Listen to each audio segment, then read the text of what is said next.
సునాదస్వరము జనవరి 18.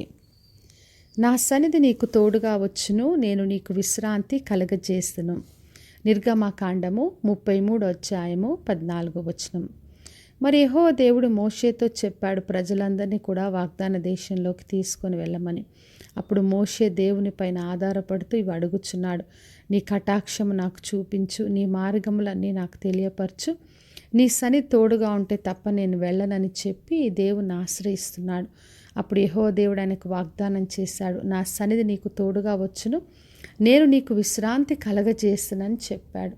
మరి ఎప్పుడైతే దేవుడు మనకు ఒక పని అప్పగించినప్పుడు మరి దేవుడు చెప్పాడు కదా అని చెప్పి స్వంతగా మనముగా వెళ్ళి ఆ పని చేయలేం. కానీ ప్రతిదాని కొరకు ఆయన్ని ఆశ్రయించి ఆయన పైన ఆధారపడాలి. దేవా, నీ సన్నిధి తోడుగా ఉంచు, నీవు నాతో పాటుగా ఉంటే తప్ప నేను ఆ పని చేయలేనని ఆయనను ఆశ్రయించినప్పుడు ఆయన మనకు తోడుగా వచ్చే దేవుడు. అంతేకాకుండా మనకు విశ్రాంతి కలగచేస్తాడు, నెమ్మదినిస్తాడు, ప్రతి పనిలో మనకు జయంను అనుగ్రహిస్తాడు.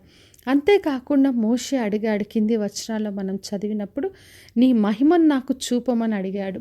మరి దేవుణ్ణి ఎప్పుడైతే మహిమ చూపించమని అడిగినాడో అప్పుడు యెహోవా దేవుడు చెప్పాడు, నా మంచితనం అంతయు నీ ఎదుట కనపరచెదను, యెహోవాను నామముని ఎదుట నేను ప్రకటించదనని చెప్పాడు. మరి దేవుని మహిమ కొరకు అడిగినప్పుడు దేవుడు తన మంచితాన్ని చూపించాడు, తన నామమును ప్రకటించాడు, తన కరుణను, తన కనికరంను అంతా కూడా మోషేకు బయలుపరిచాడు.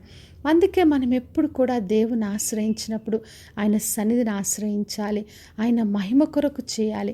ఎప్పుడైతే ప్రతి విషయంలో ఆయన సన్నిధి, ఆయన మహిమ మనము కోరుకుంటామో అప్పుడు ఆయన మనకు విశ్రాంతి ఇచ్చి తన మంచితనాన్ని చూపించి యెహోవా నామాన్ని మనకు ప్రకటిస్తూ గొప్ప కార్యాలు చేస్తూ నడిపిస్తాడు.